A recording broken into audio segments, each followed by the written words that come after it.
All right. We are live. First Spirits People Live of 2020. This is going to be awesome. All right. Let's see. We got Dom's Whiskey in the house, getting a dram. What's going on, man? We also have Jim waiting in the back room. So we're ready to go. I'm just going to bring him in here. But before I do that, I did want to show this little screen right here. So absolutely amazing support from these people right here of the Spirits People efforts around the interwebs. So obviously the podcast, the live streams, all that good stuff. And you can check it out over on patreon.com/spiritspeople if you're interested in supporting. You can also join my brand new newsletter if you're interested in that. You can pick that up over on spiritspeople.com. And with no further ado, I'm going to bring in Jim and we're going to do the live tasting. Let's see. Whiskey Jason, what's going on? Good to see you. Jim. Evening all. Good evening, good sir. How's it going? What's going on, my friend? This has been a long time coming, hasn't it? I know. Yeah, it's it's been a hectic period. But yeah, we managed to get it. We managed to get it going, and the first stream of the year for me, at least. Yeah. So celebration in order. No, happy days. Happy days. Whiskey Shared is here. What's going on, my friend? Toby. New dram drinker. Anthony in the house. Awesome. Cool, man. So so we were just chatting and obviously I'm actually going to sit down today. Feeling lazy.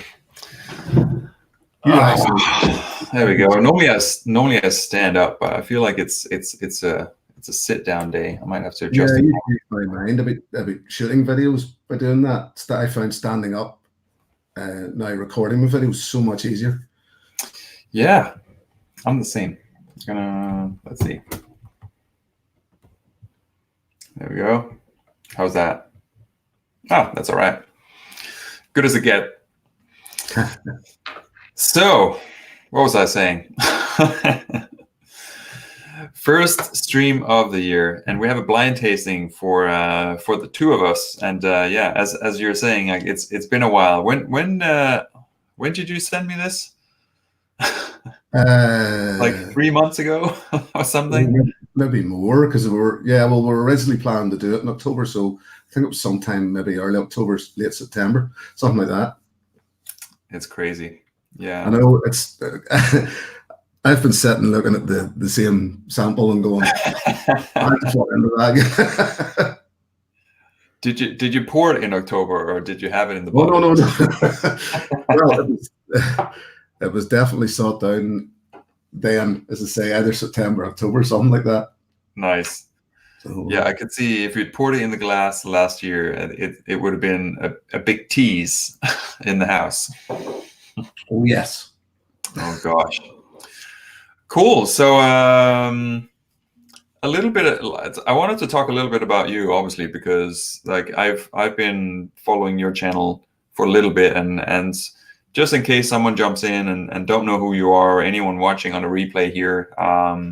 So you're doing whiskey reviews now on YouTube as well. But before that, you were hanging out on Instagram and obviously did a bunch of stuff over there. But in terms of how you got into all of this stuff, tell us a little bit about that, and then we'll take it from there. Open conversation.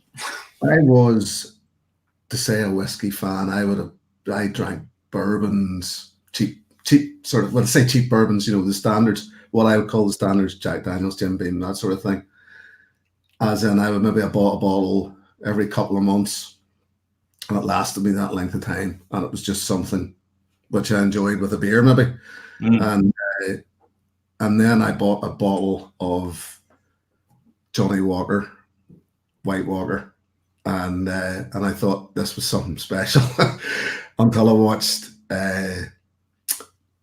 watched Finn's No Nonsense Whiskey review of it, and he completely blew it out the water, as did most other people. So I never even opened it because I wasn't that interested.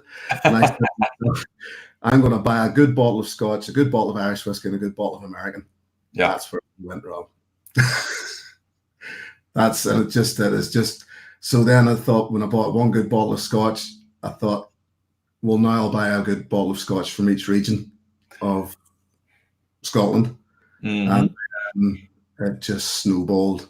And now there's over 100 bottles sitting here somewhere. So I can't, it's as I put it recently about my passion, but I think it's becoming a bit of an obsession sometimes as well. Yeah.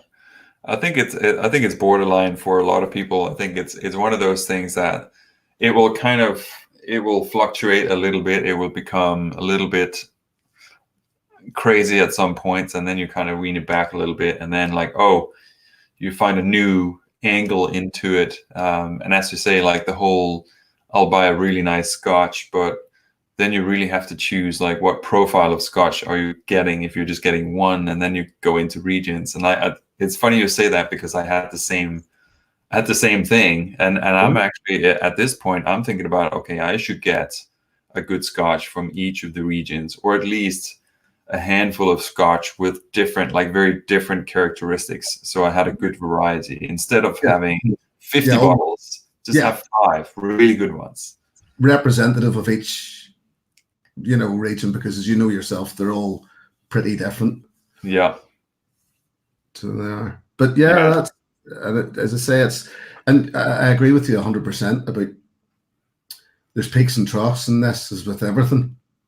And December, I pretty much just switched off completely to whiskey, and as much as I was still drinking it from time to time, I was just so fixated with what I was doing elsewhere, and kids and Christmas and everything like that I just didn't really get the opportunity, and it scared me for the simple fact that I thought I was starting to lose interest, not realizing that it was just the first time it had happened, and when it all came back, then I did genuinely start to enjoy it again, So.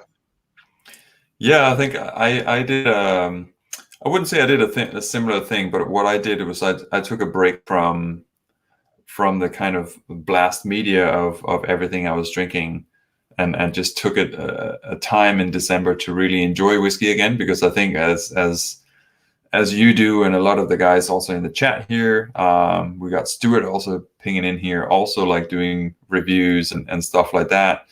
You start to think about all of the things you do when you do a review, whenever you drink anything, and you suddenly find yourself not really just enjoying what you have in the glass.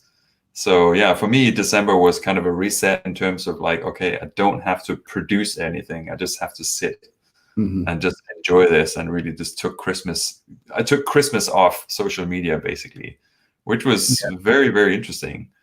Because you've refined the passion a little bit when you just step away from it and just reconnect with that stuff. So it's almost like cutting a limb off for a moment, but it's nice. Yeah. for a short period. I must I never wanted to become, I wouldn't say addicted to like social media and things like that there, because I'm far from it, but just I don't want to be separated from it either completely, Yeah.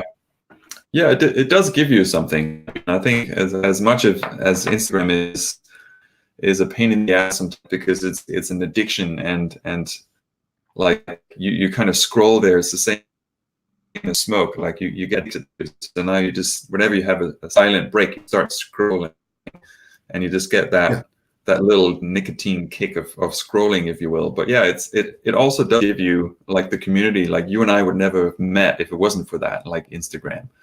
And it does give you something, but you have to look for that, because if you just go there with no intention, you will lose an hour that you never get back.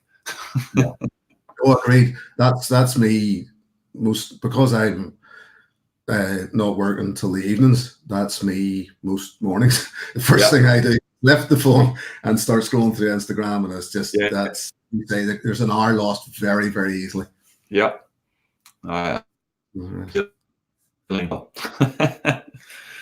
All right, cool. Jim, we have a blind tasting to do. Yes.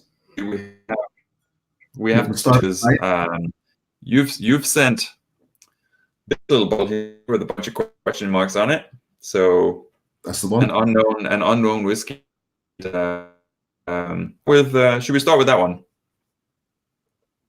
Yeah. And then we can move into so I sent you a blind sample as well. We can move into that afterwards. Sweet. All right, cool. Everyone in the chat having a dram? A few people out there probably having a little bit of a sip of something, I would imagine. Well, Stuart's still at work. Oh. Well, Whiskey Whims is all over the peat. Some Octomore, some Portiskeag. Not too nice. All right, cool. So, what do we have?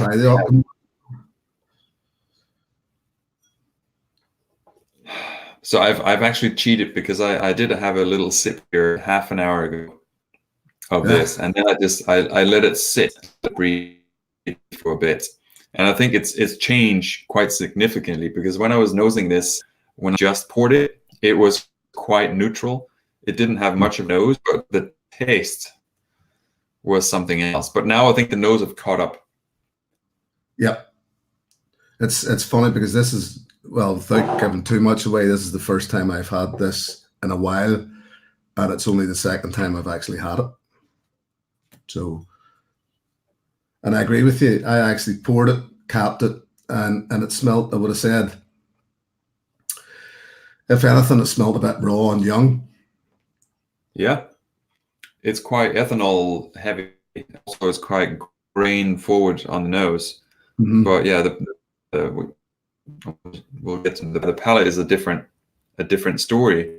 But yeah, the more you warm it up, the more rounded the nose becomes. Like at first point where it's a little bit perfumey, it has a little bit of that, like a fragrant, quite punchy nose aspect to it. But it has like. Sorry. I wrote down five notes I picked up, or 4 notes actually I picked up on the note while we were talking earlier, and just you saying with perfume, eau de cologne was one of the notes I wrote down. Yeah, no, absolutely, yeah, and it's a very sharp, so it's almost like someone's put on too much. You know that feeling? Yeah. Yeah. Someone right next to you in the elevator is like, okay, you should have stopped after maybe half of that. You're offending all your senses. Yeah, it's like you get off the elevator, it's going to take you an hour before you can smell anything good again. When you come out coated with it yourself, that sort of thing. Oh yeah, but it's a little bit I think it's a little bit musty also. It has a little bit of a yeasty sensation to it. Also, there's a little bit of almost like wet oak or damp oak. Yeah, I could get that. Did you find any fruit on it? Did you think? There's a little bit of I mean, there's some dried fruits. There's definitely sultanas on there. Great. Do you not? I've a couple of times I tried this.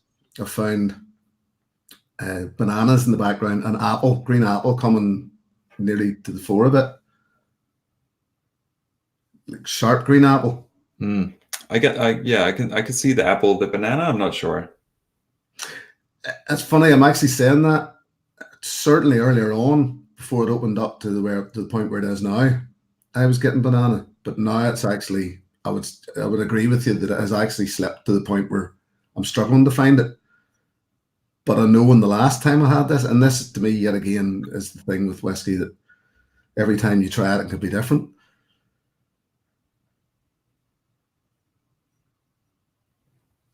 Yeah, the apple is definitely coming through now. I'm just heating it up because it's freaking cold around here. Although I've had the heating on here for about 3 or 4 hours, and still this apartment. I mean, this is an old Georgian house, so it just doesn't get warm. It's cold no matter what you do, unless you put like a fan on or something.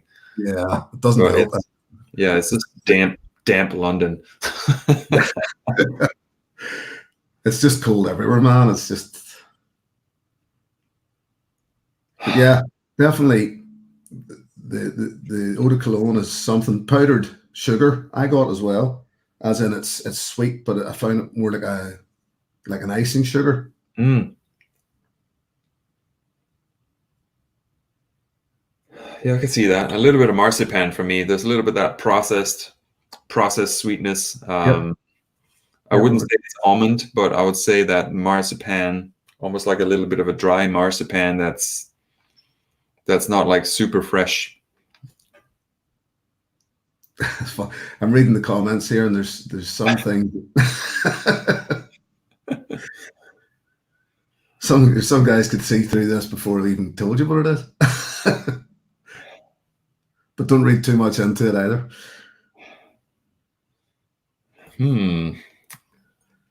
Sorry, guys, I'm missing out on the comments here. Although Stu would say as we move to Scotland, I'm not sure. I would if the whiskey was cheaper up there, which I'm not sure it actually is. I think it's the same, right? Oh my gosh. Right, I'm going to try some. I'm going to taste this because I haven't tasted this in so long. Oh, go for it. Go for it. I'm going to catch up on comments here, guys. All right, Graham is here. Graham McNeil, what's going on, man? Pinhook Bourbon War. Jeez. Bourbon War. What does that mean? What else is going on?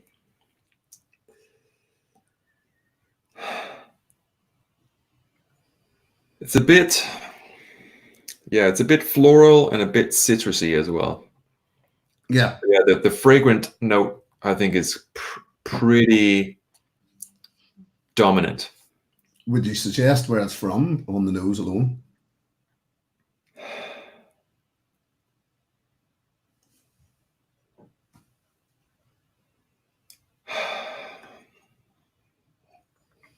I wouldn't know. I think it's potentially not Scotch. But I'm not saying it's not a single malt, because I think it could be a single malt. I'm actually going to add a little water to mine because it is. I think it requires it.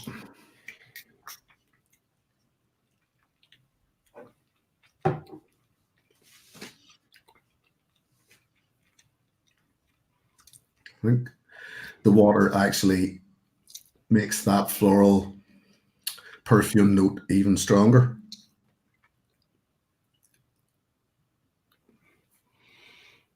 Makes it kind of like a vegetation, almost. For me, the apples are coming through on that first sip. A lot of apples all of a sudden is coming through. Yeah, the green apples, like quite sharp. If anyone knows their apples, it's you. I know a two thing about apples. I've gone through some experiments there for sure. I really enjoyed those videos. I kind of miss doing them, to be honest. Like I had quite a bit of time on my hands, so those were kind of experiments that took a while. I would love to do more, to be honest. But yeah, they're pretty time consuming. But yeah, they're super fun to do. I mean, you could go on forever too. Whenever you know, I want to see the point whenever you're chewing into a barrel stave.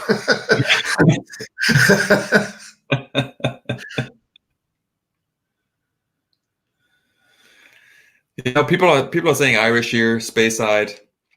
I'll say the ABV is probably up there. I would say it's a 50 plus on the ABV. It definitely has a little bit of a punch. In terms of age, I think if you consider the kind of the grain forward note on the nose, and also the fact that it's a little bit prickly on the palate, it's probably on the younger side. It's not something that's like hyper aged, and also it's kind of a pale lemon. So although it could have been from a cold climate where it doesn't give as much color from the cask and stuff like that. The finish is, I'm just thinking, as I say, this is only the second time I've had this, and I'm finding the finish long, but it doesn't bring a lot with it. It's just spice, really, the whole way down, and not, there's no, it's not one that would walk away talking about, I think, if you know what I mean. Mm. I like it. The reason I picked it, we will get to when we reveal it. Yeah. And when you want to, saying it reminds him of the Pendrum notes that he put on Twitter. I'm not familiar with Pendrin, although the name seems familiar, and maybe I have tasted it, but Welsh Penderyn's the Welsh. I bought Welsh. Okay. Yeah, I bought a bottle last week actually, but I haven't opened it yet because I'm sort of saving it till later this week. Yeah, the finish is interesting. It's just a bit monotone, which makes me think that it is on the younger side, because it doesn't offer a lot of complexity. It's quite simple, but it's not unpleasant. No, it's actually it's very nice. It's very straightforward. Stuart is saying possibly a single cask. Could be. It's if it's young and it's high ABV, it could likely be a single cask. I think those are two things that potentially could link together if those are both true. Do you want to know? Because this is killing me.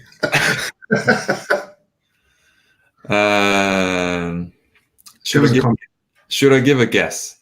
Give a guess. Give us a country first. All right, so I'm gonna say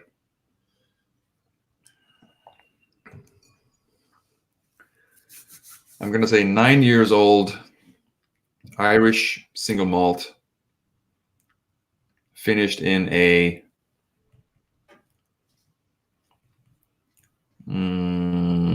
ex-bourbon cask. You are very, very close.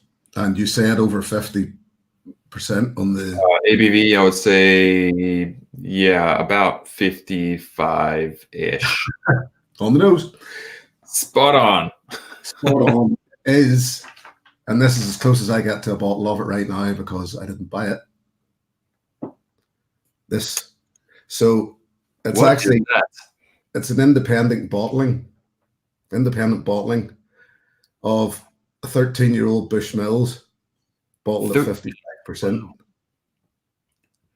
The Friend at Hand. Yeah, it's a local. It's a whiskey shop and independent bottlers in Belfast. All right. And they put out their own. They've about 7 or 8 offerings, all friend at hand whiskies and all finished in fairly different ways. That is, yes, cask finished, 13-year-old Bushmills bourbon, ex-bourbon cask. So 55%. Well done, fella. Well Amazing. done. Aye. I wish I'd do this good on my podcast. I seem to not be getting much right on the podcast these days, so this is a good victory for me. I'm pleased. New year. This could be your year, Tommy. This is the turning point right here, tipping point. Stuart says single cask. Yeah, with single cask, right? I would imagine so because he's what he has done. I know the owner fairly well. Yeah, if it's a store pick or like independent bottler, yeah, it would have been single cask or is a couple of casks or something like that. Right? he knows his whiskey to a certain extent, and buys casks. He even finished one of these in an Axel Freud cask.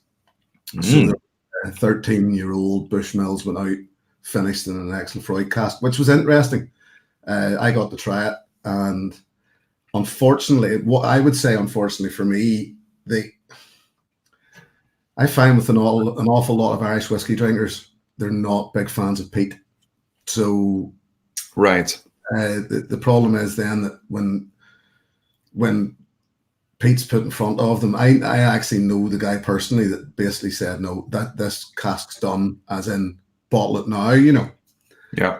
And if it was me, it would have been in there a hell of a lot longer. Right.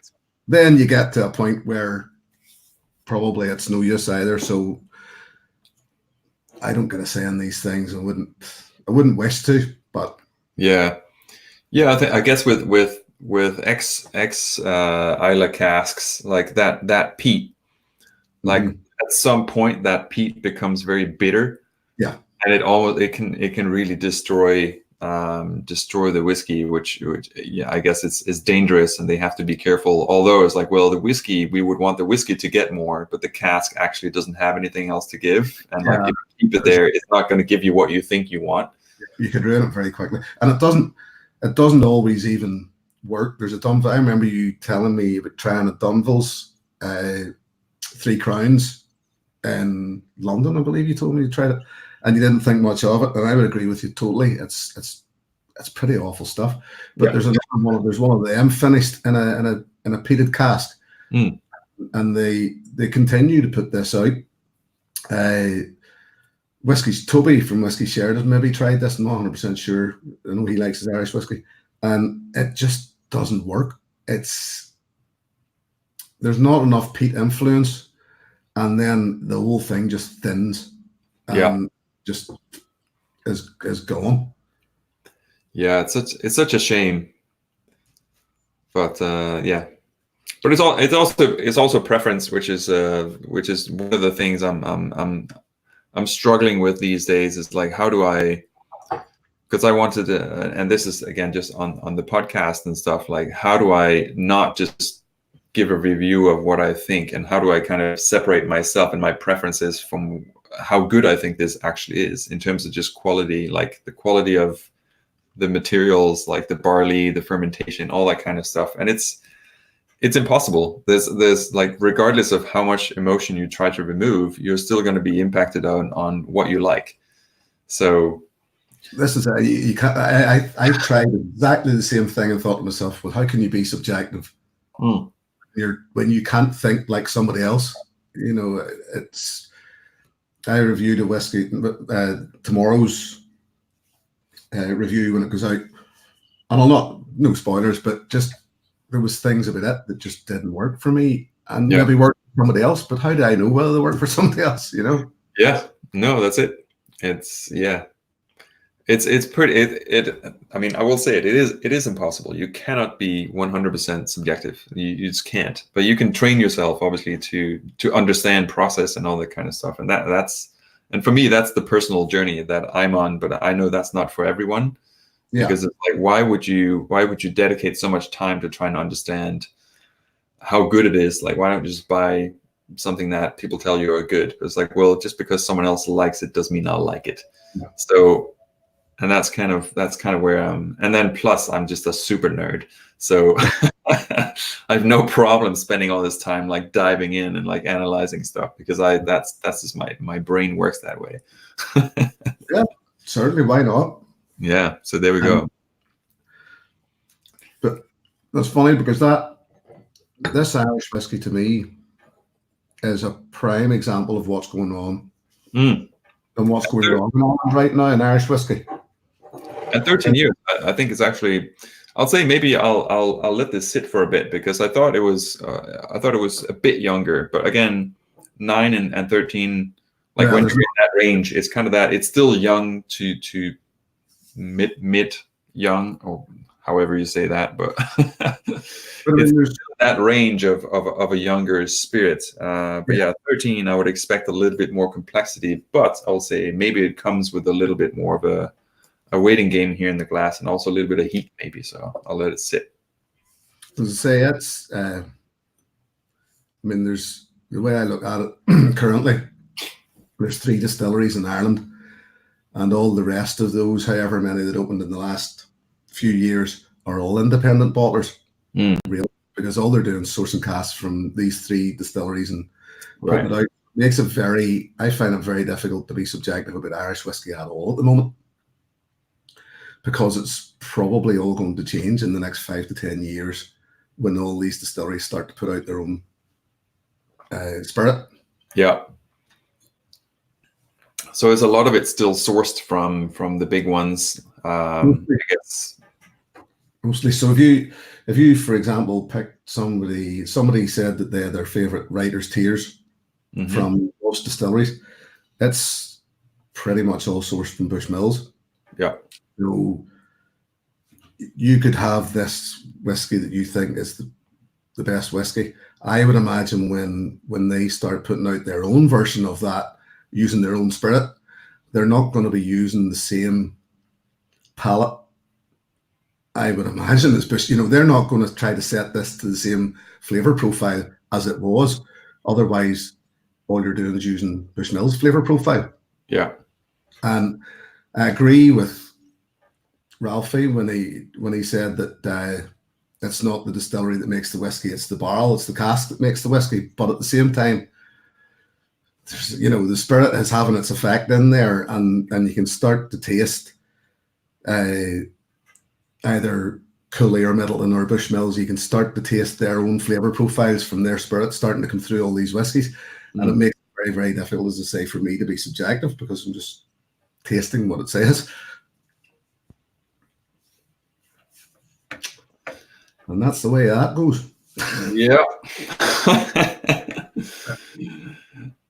All right. So we have people jumping in with comments here. So Don's Whiskey saying is Welsh is a fanboy of Penderham. However, doesn't mean everyone will like it. That's absolutely true. I hear good things about it, so I'm looking forward. As I say, it's selling really inexpensively at the minute. So I bought a bottle just last week, and I will be opening it this Thursday. So cool. Yeah, I need to get on that. Maybe I can sneak a sample of someone. Toby is saying Teeling and Pierce Lyons. I'm not sure. What's Pierce Lyons? Is that also a distillery? I don't even know that name myself, actually. Okay.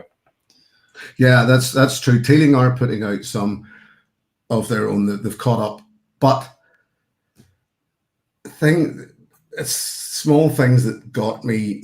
Teeling won that huge award, the Malt of the Year last year, with that 24-year-old, I believe it was.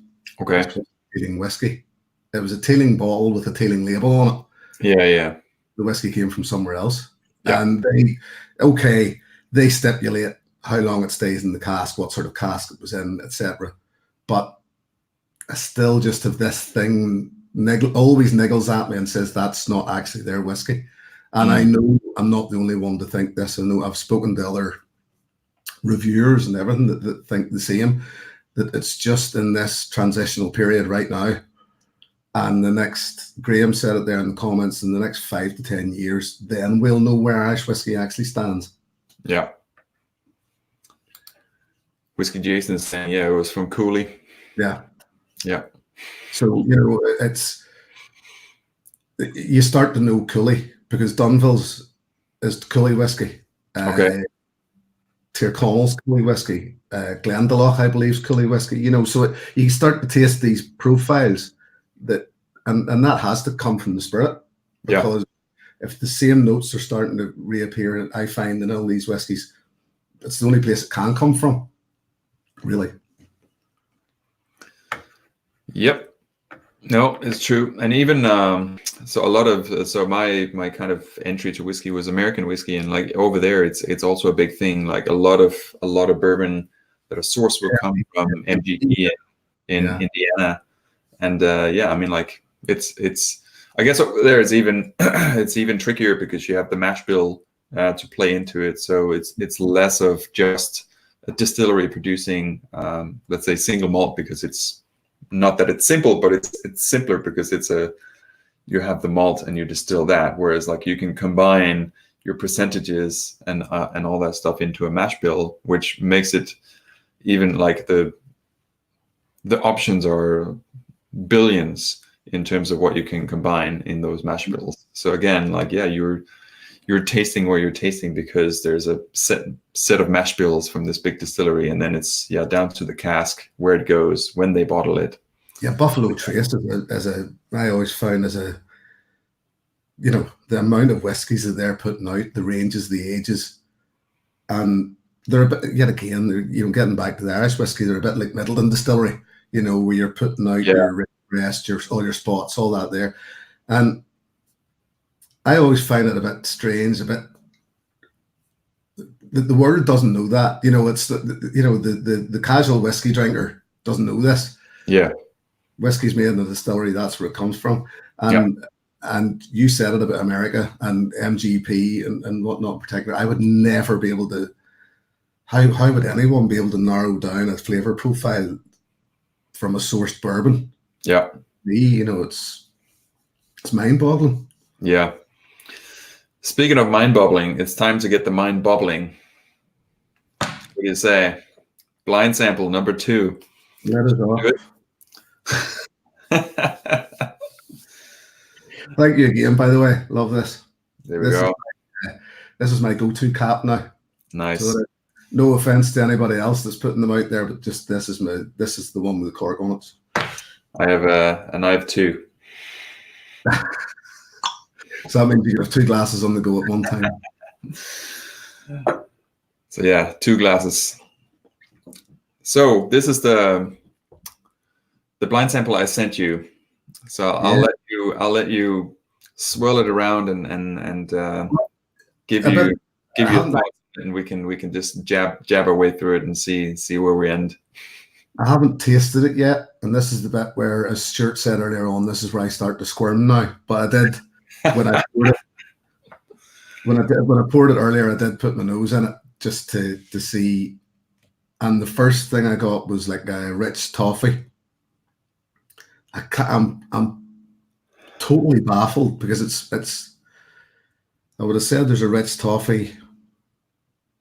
I would have suggested straight off the bat it was sherry finished, but it's like brine as well, and I was even getting like I was getting peat, slight peat. You're rather laughing because I'm right or because I'm completely wrong. There's even I nearly suggest like a white wine vinegar thing in there somewhere. Yeah, I'm definitely getting the brine. I'm also getting like salted caramel. Yeah, I think that's what whenever I said about rich toffee, actually that would be more what it was. I get a little bit of peat as well. Well, if you're getting it, then at least I don't feel so bad. That's something. Yeah, no, it's definitely there. Very, very unctuous on the nose. Very rich. It's a nose that I very much like. It's rich and dense. Yeah, it's. I wouldn't suggest straight away that it's Scotch because I know there are other people putting peat in their whiskey, not even on these shores or Scottish shores. So it could be from anywhere there, but I do like that real thick, unctuous, you know, as you say, salted caramel and brine. Yeah, I think there's some dates, some like maybe some figs, some dried fruits in there. Yeah, like it's Christmas cake maybe. Yeah, sweet, thick fruit. Yep.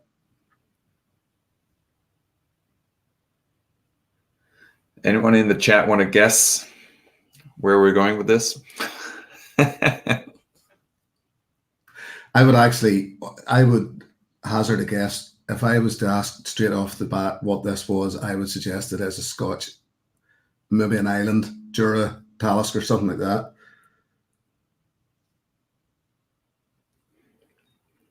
Well, But some of the things you're saying is correct. some of the things I like it. If and there. But the thing is, I also know that Balcones are using peat in their whiskey, and so it's.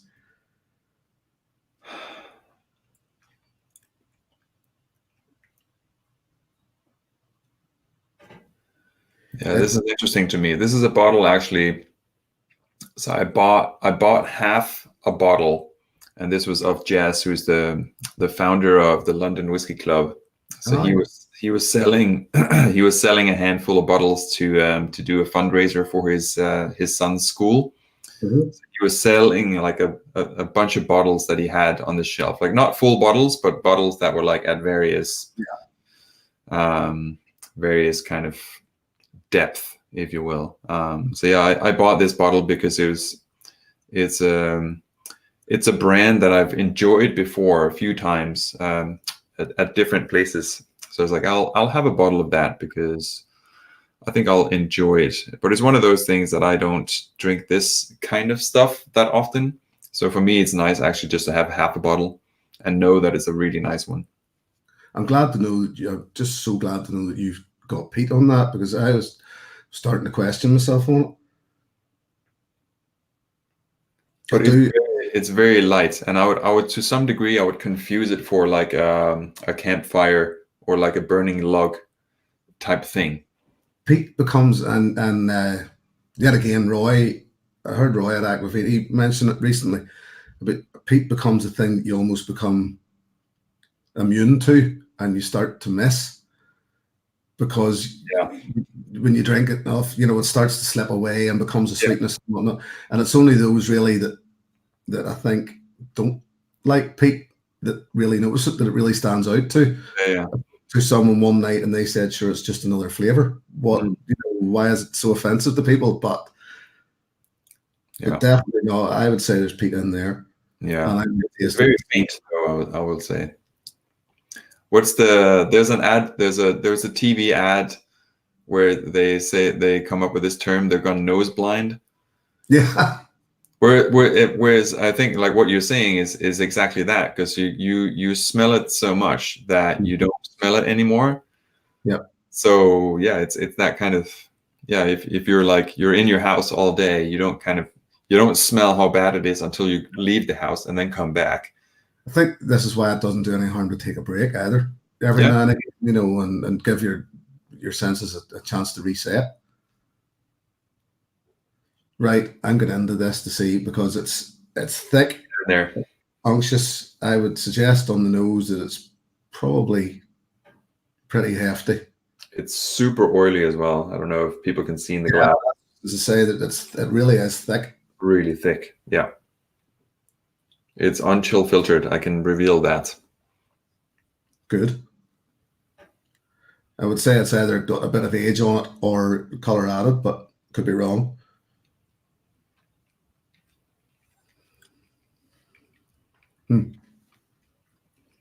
Yep. Yeah, I like that. If nothing else, I like it. there's the peat. Yeah. A lot more on the palate. Yeah, and it actually hangs right into the finish. Yeah, it lingers. Even just the first sip, it coats. Yeah, it's very oily. Like the intensity on the palate is just like one sip, that's it. It'll coat your entire mouth. I'll steer away. I would nearly be tempted to steer away from Islay, because I just think it's. You would be wise to do so. That's good. So it's not Bowmore then, because if it was Bowmore, it'd be this color.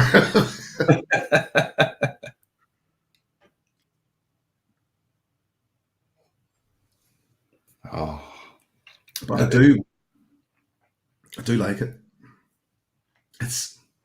There's wood. There's an awful lot of wood I'm getting in the palate. Wood spice, and that peat really, really does hang in there. Mm-hmm. It's like smoky bacon. I was just about, as you suggested earlier on about campfire. That's in the palate. I'm getting that more in the palate than I would on the nose. Yeah. I would say it's cask strength. I could be wrong, but it's certainly.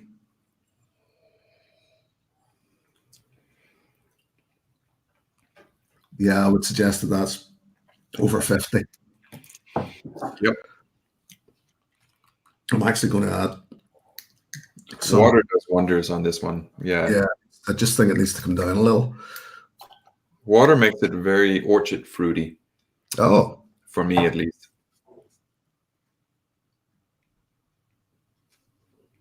Like pears, something like very, very ripe pears or something like that. mm-hmm. It needs it. It's big. I'm trying to watch here in case somebody gives something away, but I'm not seeing anything. All I know is that Toby's had it. So yeah, it's just putting it up next to the one you shared here. So this one is the one we just had before, and this is this one here. So it's a little bit darker. I still would go back and say that there's probably sherry cask influence in there somewhere. You're absolutely right, but it's probably not what you think it is. Right?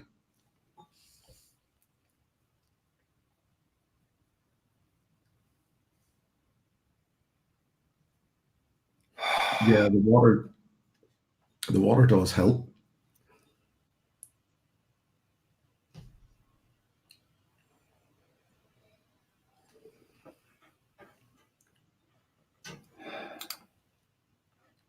Funny. The water has actually rounded it off. I'm bringing out chocolate. I would even say milk chocolate. Yeah, I could see that. And was it pears you said? I would definitely say pears there. Yeah, definitely pear, like overripe pears, like very, very dense, very sugary pear. It's weird for me. They seem to be on the outside edge of it, if that makes sense. Ah, Toby knows what it is. Only because he saw what I bought from Jess.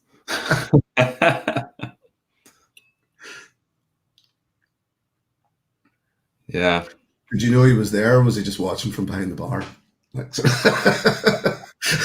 No, it was part of the chat group, so there was a list. So it was all out in the open. It was first pick, so whoever got there first. Yeah, I got a handful of bottles. There was a little bit. I got a little bit left of a 25-year-old Glenfarclas as well, which is very, very nice, and 21-year-old Aaron. Paul from the Belfast Whiskey Club seems to do this once a year. He just gathers up what he brings along to most of the tastings and then just sells off the rest of the bottles. And I missed the one last year, and I was gutted because there was a bottle Bruichladdich put out at the time, which was Scotch blended with Irish, and they're the only people that have ever done it because the law was basically, I think, the Scotch Whisky Society stepped in and said, no, we can't do this. So there was never one ever release of this. Okay. And it's like hen's teeth now. You couldn't get it, and yet again, I think it was like half a bottle he was selling off, but I'd just love to have tried it. Yeah.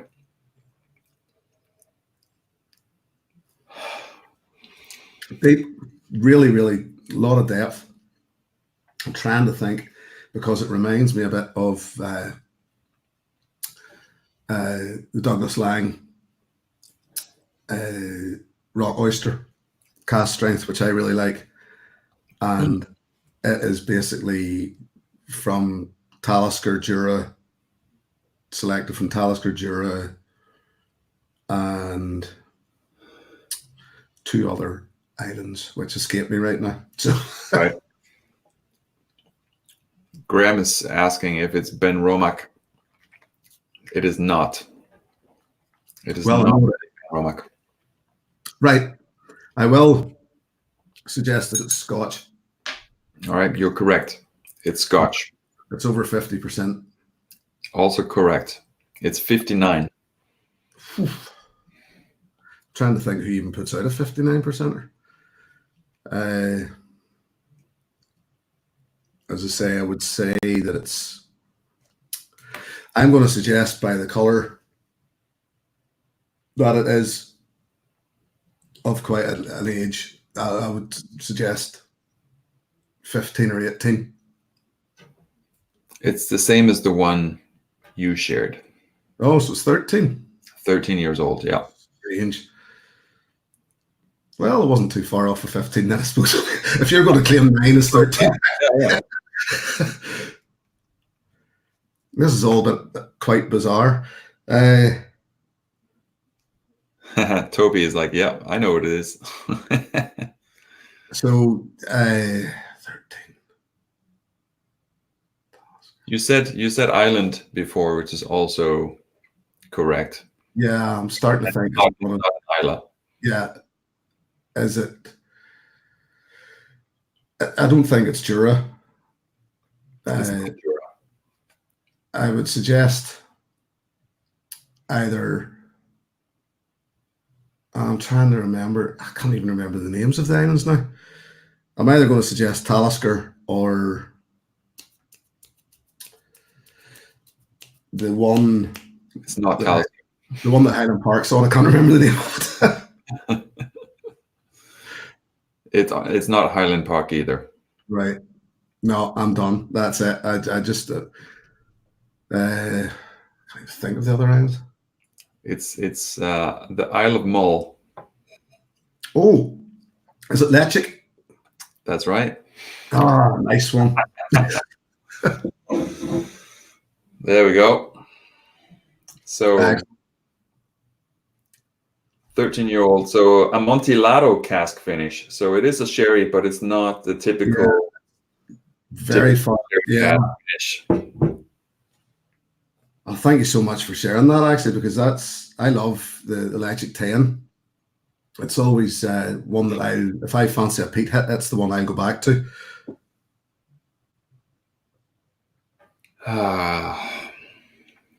Yeah, this is very, very enjoyable. I really like this. I've had Lechik before. I had, I think it's a 21-year-old Old Particular.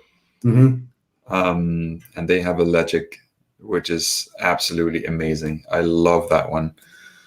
And I've had a few others as well. But yeah, this one here was interesting because I didn't actually taste it. I just bought it because it has Lechik on it. So. Yeah. And it hasn't disappointed. So I'm definitely in agreement with what they put out at it's hard to go wrong. As a matter of fact, for it to be the Tobermory distillery, which is known for, I would buy their Lechik all day long and they could keep Tobermory, really. It's not bad stuff, but I just think the Lechik's a far, far superior whiskey. Yeah.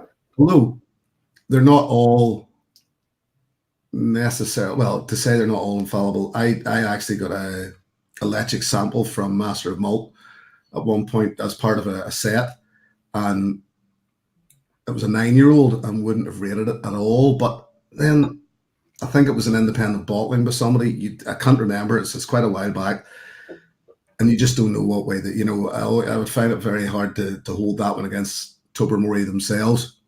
Yeah. Yeah, it's just super rich on the palate. It just it has that same density on the palate as it has on the nose. Like it's just like a straight up. Yeah, that's exactly what I was expecting. It doesn't disappoint. Mm-hmm. As I say, I there's something about this is why I always separate the islands and the Highlands. I know there's a lot of people. Most people would say that there's 5 Scotch regions.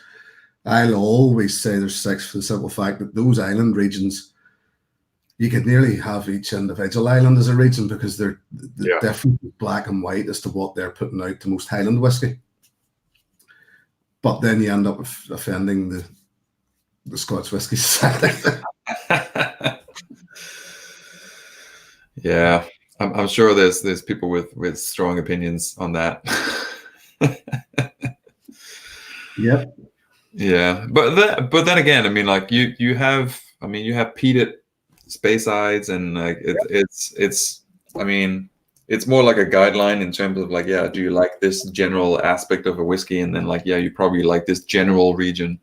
But yeah, there's always like, I think there's something in it about the maturation period and the amount of brine you get, but then you can get a bit of a bum steer sometimes as well. That I can't remember which. This is one of the Islay distilleries which actually ships their whiskey inland for maturation, in the cask. So you could think for 1 second and go, "Oh, this is the brine on that must be coming from the sea and all this here," and then you find out that it's 5 miles up the road from Glasgow. So it's not.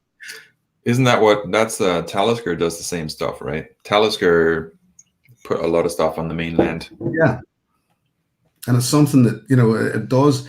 This is what I was talking to you about. This is what I was sort of gearing at earlier on whenever we were talking prior to the starting, that it's about doing your homework and sort of getting this stuff in here before you start doing things like this and saying something stupid. Yeah. This is what I'm always scared of. I'm always shit scared of saying the wrong thing and somebody coming back and just nailing me to the boards. But you can't always help it, can you? No, and honestly, who cares? Like, exactly. If you have nothing better to do than correcting people online, oh no, I agree. Maybe they're the ones with the problem. Exactly. And unfortunately, you and I know that they're out there, and I just basically, all I'm saying is I try to not set myself up really and plus I've never. You don't want to be an obvious target.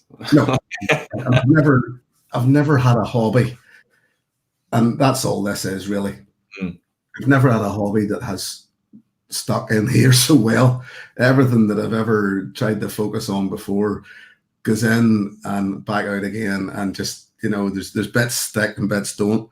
But the whiskey thing, and I think part of it, and yet again, I think we were discussing this earlier on, is the community, and it's how much everybody gets involved, and actually the guy that gave me access to the sample that I sent to you, he was one of the first people that I spoke to whenever I was starting collecting and whatnot, and he said it. He says, "You're never wrong. It's something that you got to love about whiskey. You're never wrong, because what you smell and taste isn't going to be the same as the next person smells and tastes. So nobody can tell you you're wrong." Which I love. Absolute amen to that. He's a wise man. I have a tip for you as well, because you have the coin there. Yes. Yeah. So to make sure oh yes, you're soaking the cork. Yeah, because the cork dries out. So yeah, I give it a little. I don't know if you can see.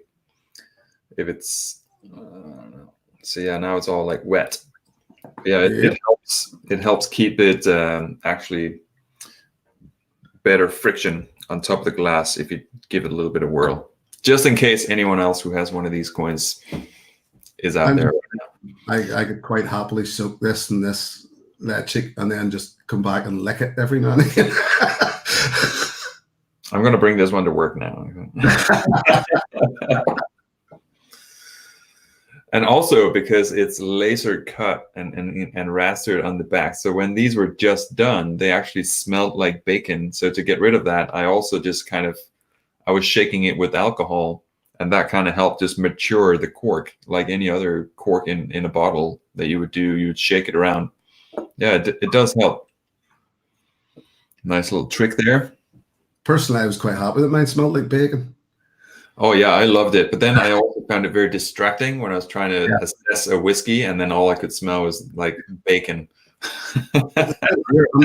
I'm really not putting anyone else's coins down. I love coins. There's just something about them, something so tactile and all about them. But this works, and I'm not blowing smoke up your ass and saying that, you know, oh, you've got the best. But the other ones just slide off the top, and I know. if you don't hold on to them for grim death, they're fucking gone, and you're running around looking for them. And so they literally because I know they're starting to. I know like Ven and Roy are starting to put out like etched. They're almost laser etched in the inside, cutting the groove in them. You know, time will tell. Yeah, you know, we're all trying to solve the same problem with things sliding off. And like, yeah, we'll take different approaches, but I think it's the year of the evolution of the coin, because I think people are getting more creative with it, which is fun to see. So yeah, happy to be part of that. I thought it was quite a fun project. It took a lot of time, so I'm sure it did. I'm sure it did. And there's there's a lot of engineering in that. And this is what, you know, I would genuinely love to put out a coin, but I just can't afford to go into the expense of it. And honestly, I don't think I could better this. You know, I don't think there's, because even as I heard other guys saying that because Glencairns are hand blown, they don't necessarily have the same, each one doesn't exactly have the identical rim. Yeah.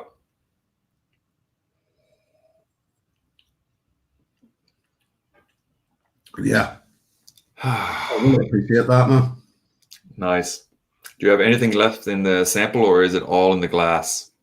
No, it's all in the glass. It's funny because I even took away the little dram, because I knew this was going to be me all night because I haven't actually. I had a couple of old fashions earlier on, and just to see the day in. And I knew this was going to be me, and I was quite happy just to pour them all out, drink them all tonight. Yeah. I've actually got your other samples that you sent me, your blinds. Oh yeah. I'm planning on starting I'm intended on starting it this month, a live thing on a Sunday, because there's guys here, and I'm glad to see actually Toby's here and Graham was here and whatnot, that people are sending samples, you know, we trade samples. And generally, I find what was happening with them was, I was drinking them, I was maybe taking notes, but I'll maybe never have them again. And no one will ever know, maybe even the person that sent me will ever know what I thought of them or what they were. So I've decided to actually start and do a live thing on here every other Sunday.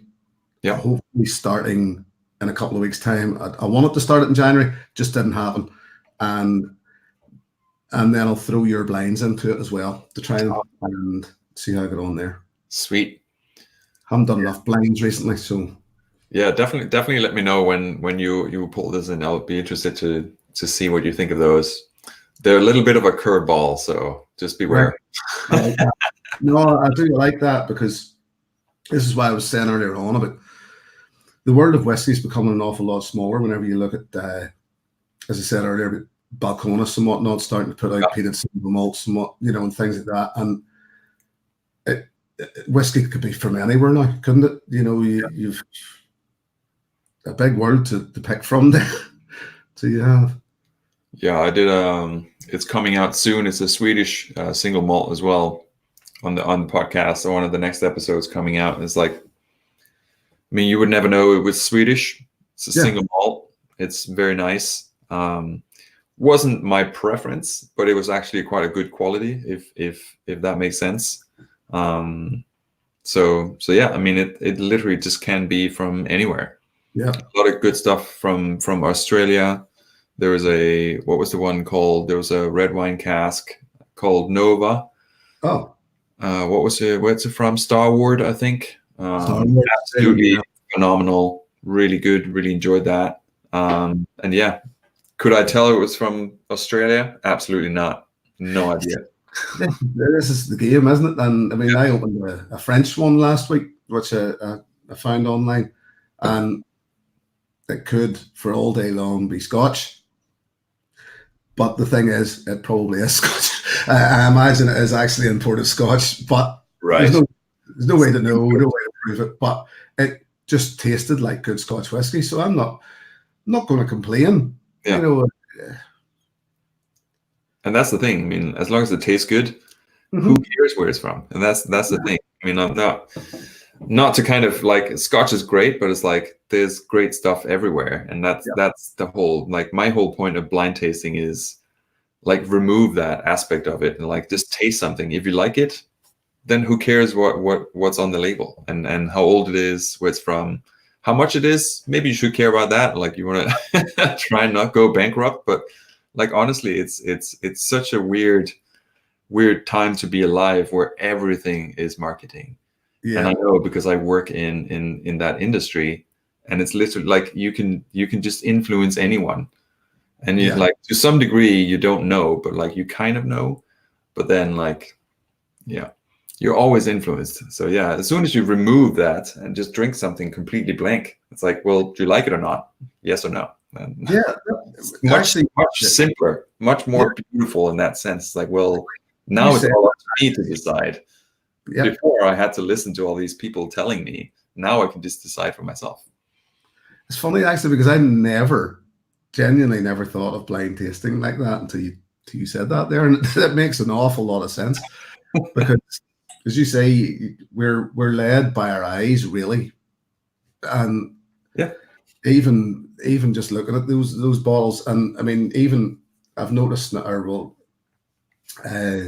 Chris from Last Drop sent me a cognac and stuff, and it's been sitting there, and I'm just going like, I'm going to try this someday, and I don't know why I've got this sort of standing away from it, but I think what I'll do with it is hold it until these Sunday reviews sort of thing, and it's just this thing that, keep an open mind, try the fucking thing and just see what you think, you know, and it's that element of everything. Even with that, it's that element almost of blind tasting, even though you know what the thing is, you're still into it, and I'm just tell yourself, do it, drink it, see what you think, and have an honest opinion about it.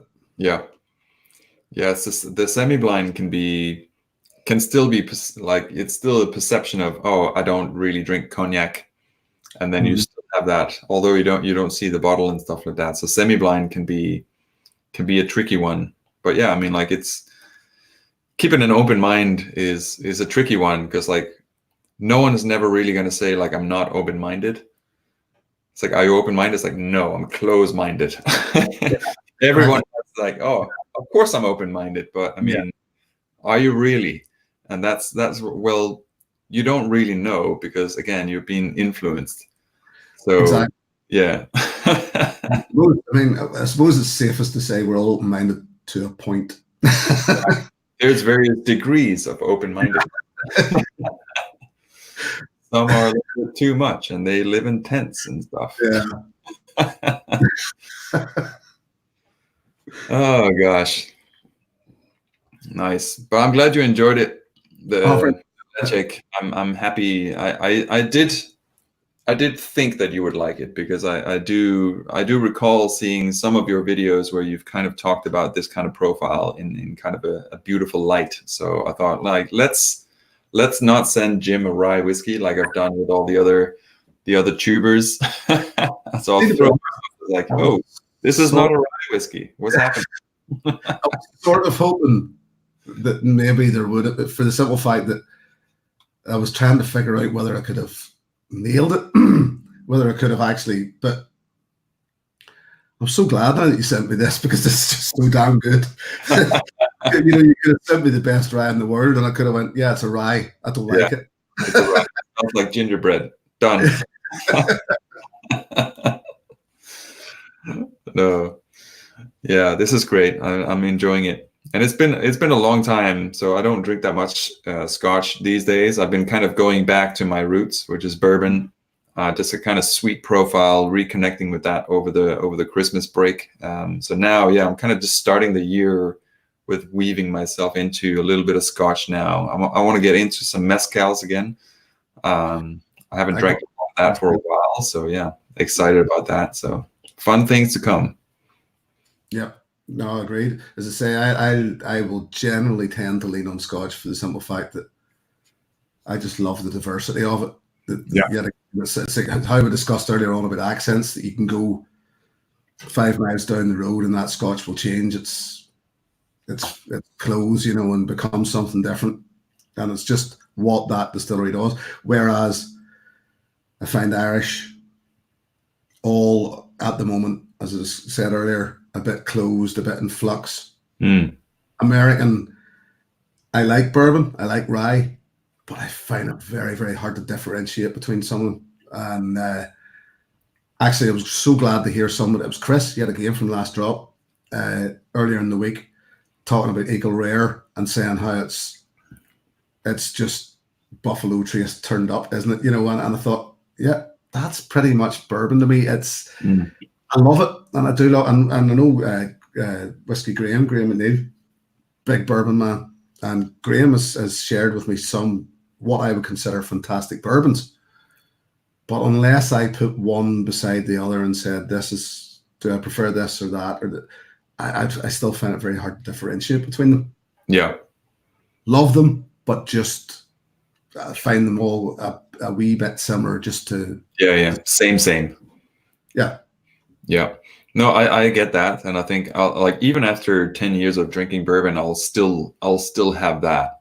Whereas like, okay, this bourbon, whatever, goes into the general bucket of classic bourbon, because that's really that, like, you get that same 5-note bourbon, you get your vanilla, caramel, brown sugar, a little bit of orange peel, maybe there's a little bit of like burnt toast or some oak in there.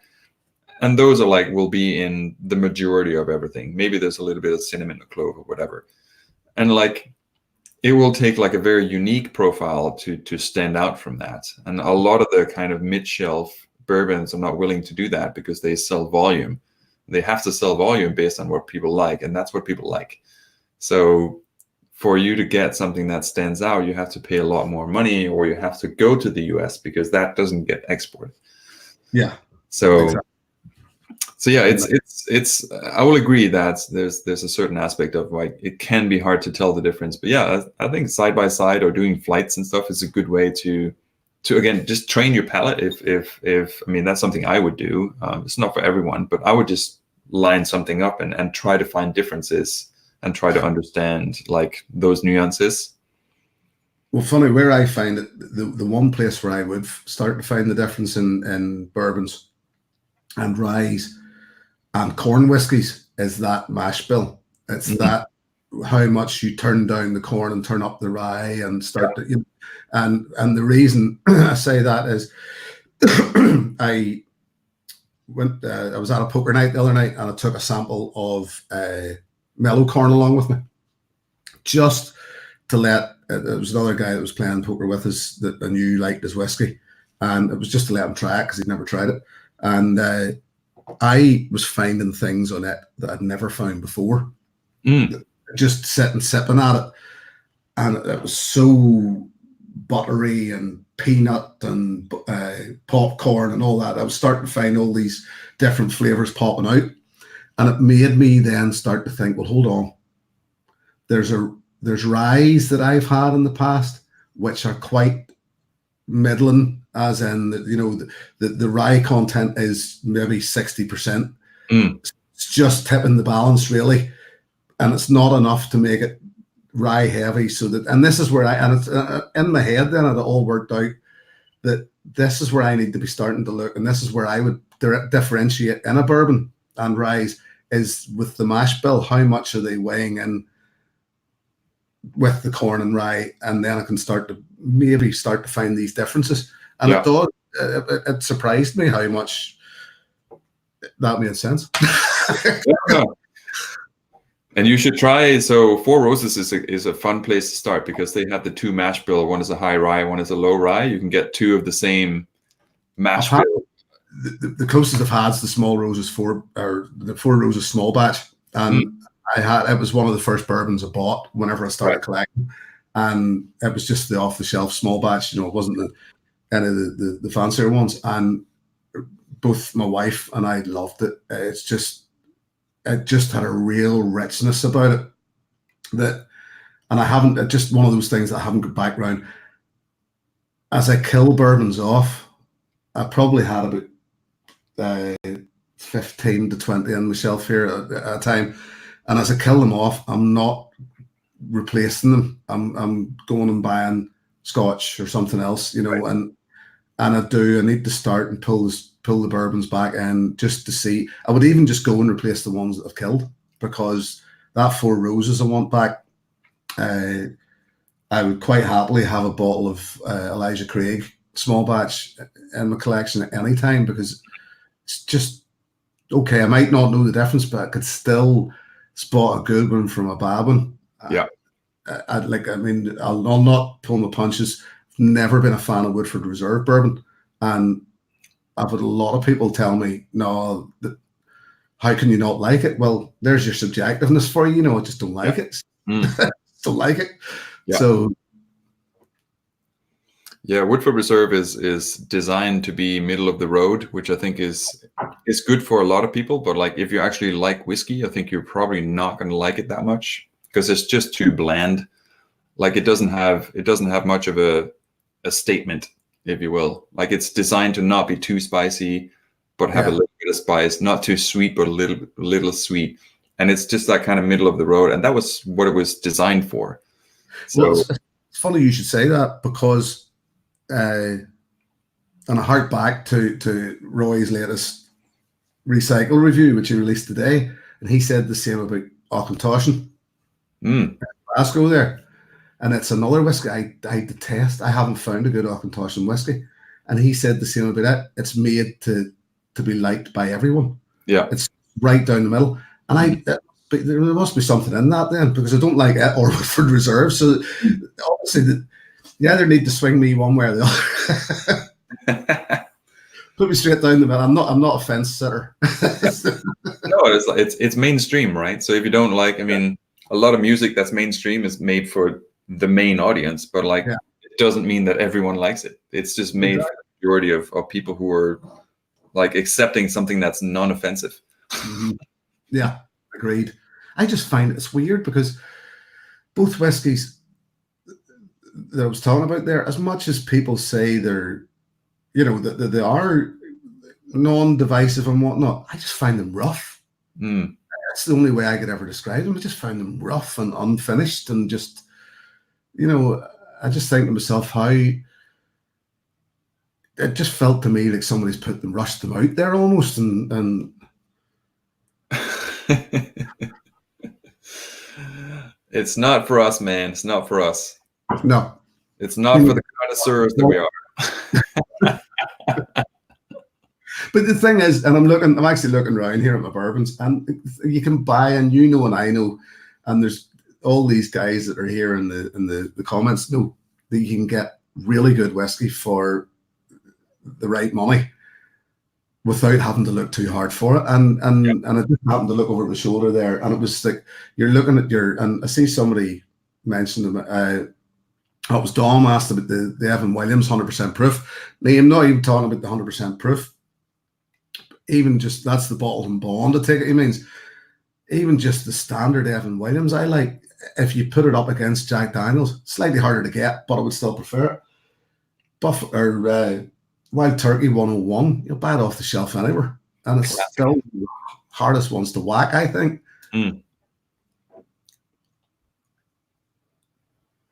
Yeah, good whiskey doesn't have to be expensive. And again, as you and I have been talking about, like, everyone like smell and taste different things. So like, it literally just comes down to what do you prefer. But then I think there's also a lot of people that they'll just accept whatever is being recommended to them and never really take that stand and never really question whether or not they like it and be willing to look for something that they like more. Like people are kind of, it's a daunting task that I think a lot of people will say no to and just accept what's in front of them as good enough. And I think that's the casual drinker versus the person who say, what if any of this other stuff? Maybe I like that more, and then start trying that. And for a lot of people, that's a big step. That, well, where do I start? And someone has to you have to know someone like you and I, sit next to that person, and then they can be entered into the realm, and then they're on the path. But it's rare to see someone just kind of like, oh, I'm going to make this decision on my own. I'm just going to try a bunch of stuff. I mean, stubborn assholes like myself will say, yeah, I'm going to do this. But the majority of people are like, no, that's going to cost me a lot of money. It's like, no, this is good enough.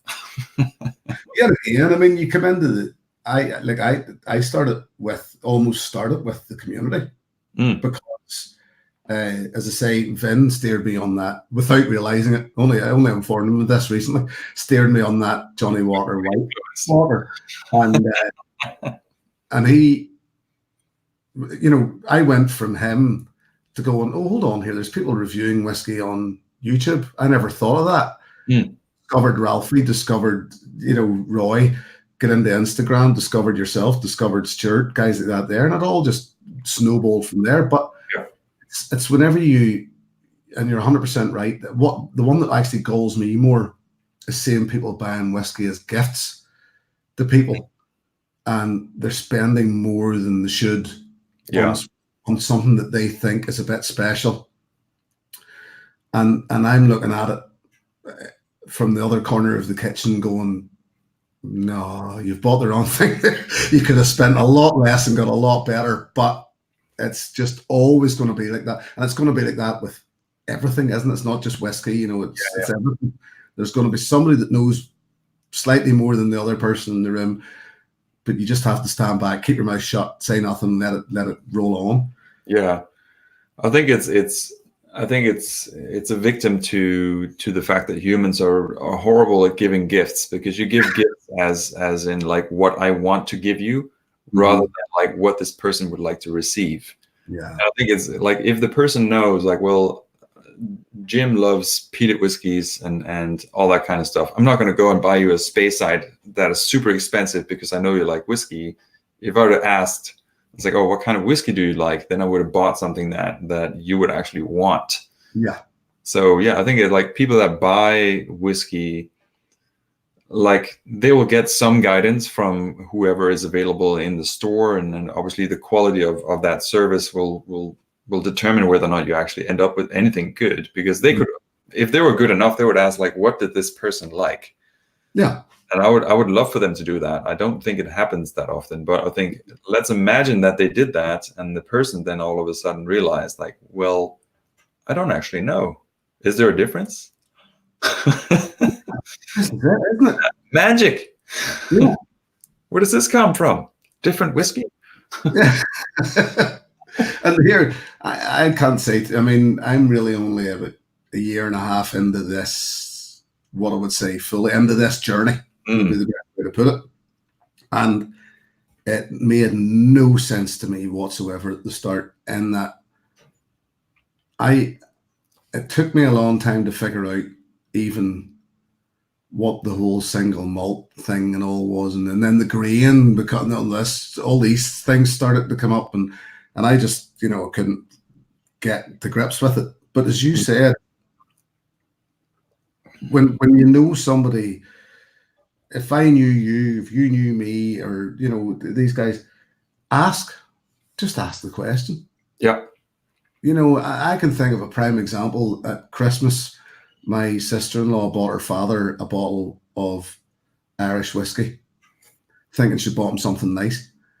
And what she bought him was a bottle of Bushmills, which was too expensive and bottled by somebody else. And I'm not name dropping anybody there because I don't want to. But as I say, all she had to do was ask. She knows it in the whiskey, and But as you said, gift buying ain't easy. It's a rabbit hole. Whiskey Quest is in the house. What's going on, man? How's it going, boy? All right, so I think we're at the tail end of the tasting here, and I have an early meeting actually, so I have to go to bed. You finished it. There you go. I'm back onto this. Nice. I was like, honestly, I was just sipping on the Irish here, and I think it's opened up a little bit. It's adding a little bit more, especially on the nose. The palate was a little bit the same, but the nose is actually opening up a little bit more. It actually, I think it softens over time and becomes that, even that finish starts to bring a little more. You know, I'm finding now a creamy, nearly like a vanilla cream right at the back of it, and it's bringing, at least as I say, the finish is actually bringing something. I think the perfume note though is becoming a little bit more harsh. It's almost like a turpentine, and maybe it's because I tend to swirl the glass, which is obviously I'm agitating the alcohol, so it's kind of, whenever I put my nose in there, I get this whiff of ethanol. So maybe it's just myself. No, it's definitely there. You are right. It's just, I think because I've been sitting over it for that wee bit longer, maybe, as in you were still working on the leche, it does start to, I think you just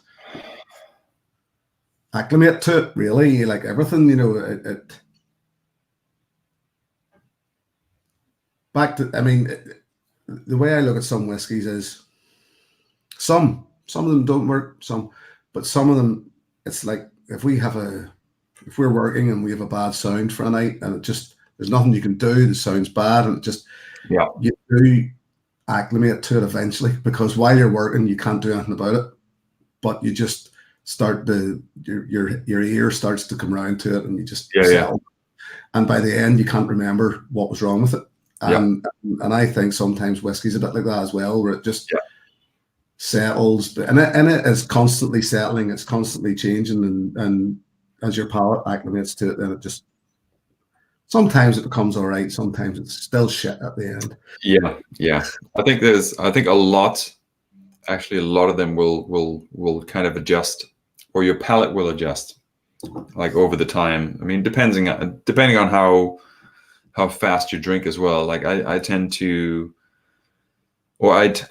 to drink a little bit too fast, and now, not as in like I don't do shots or anything, but still I would drink them too fast, and I would make my mind up based on something I would drink over the course of maybe 10 minutes. And now I'll easily sit with stuff like this for like an hour, 2 hours even. And sometimes I'll leave it and walk away and come back to it like a couple hours later, which I think makes a world of difference. And yet again, an awful lot of people don't understand that from outside of the whiskey world. And as I say, those guys that I was playing poker with at the weekend, I said to them, look, guys, go easy. I'm a lightweight now, you know. And one of them said, you're a fucking whiskey reviewer.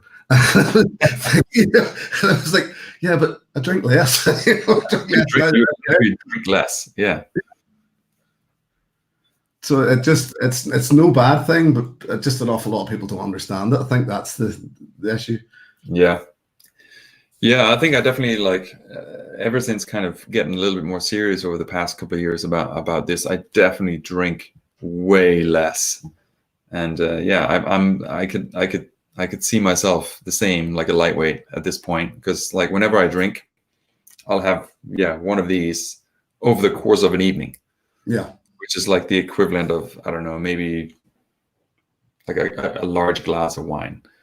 So it really sucks when you go into a bar and you discover they do flights, and you go, right, I'm going to be here for the next 3 hours. See you later.